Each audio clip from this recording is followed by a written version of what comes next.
Hello, my name is Sean Langley, and I worked alone. And my project was based on 1 Samuel 17, the story of David and Goliath. And I chose this story because I always loved hearing it as a child. It was one of my most favorite stories growing up to hear. And now I will play the program.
David asked a question, do I think he can defeat Goliath? I'm going to choose yes.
I'm now going to click David,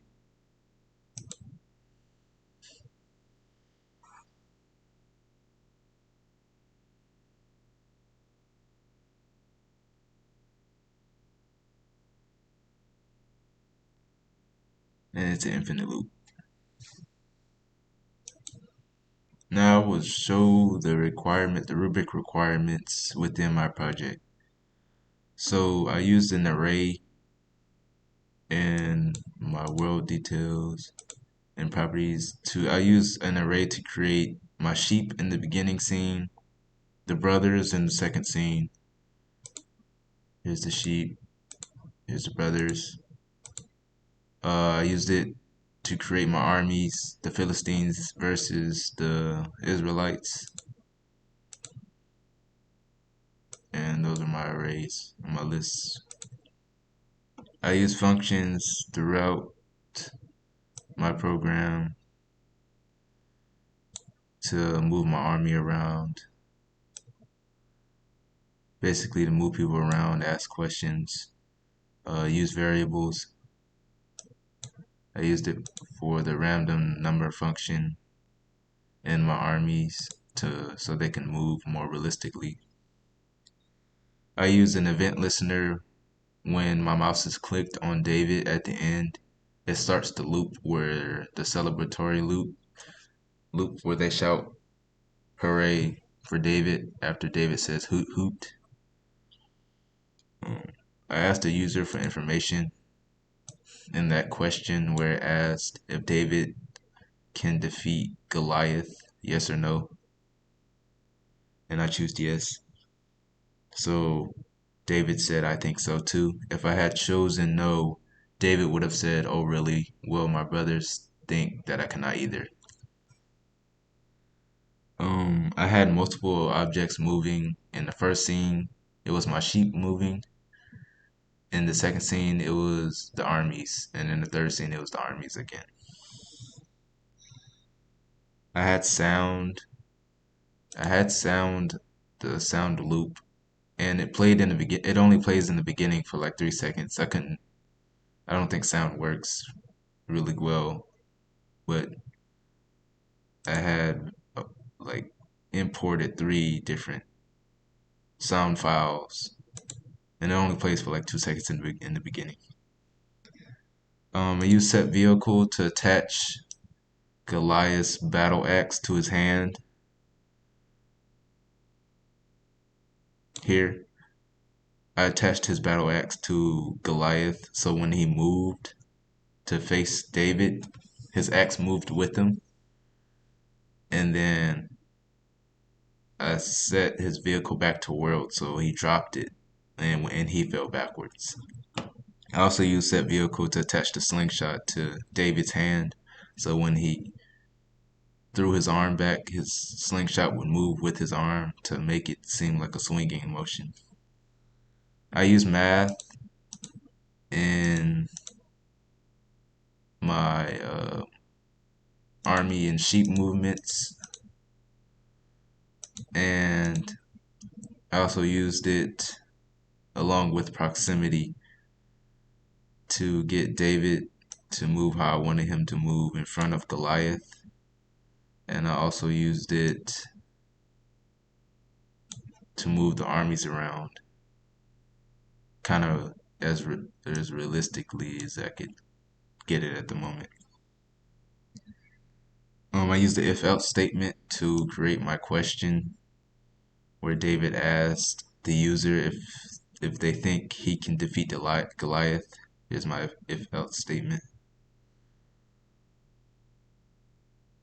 I used a loop and the sheep movement and my army movements and the celebration at the end. I had trivial scenery throughout the project. I had variables in world, Philly Army, Israel Army, and Celebrate called within my program to do different things with the armies. Here, when this is set to true, while this is true, they do the celebration at the end. I set it on false and set it to true in the program, and then it would stop the movement here. I used a parameter to create my one sheep who eats the grass slowly. If the program was to stay on scene one sheep would eat all the tall grass.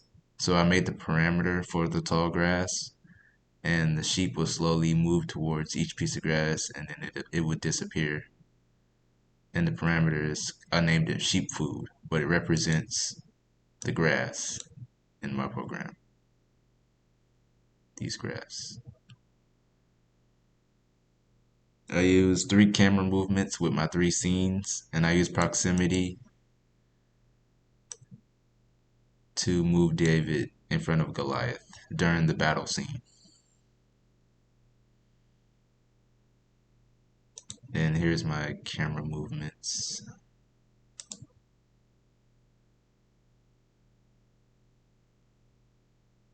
Yeah, here we go. Dummy objects. Have view 1, 2, 3, and 4. And that's all.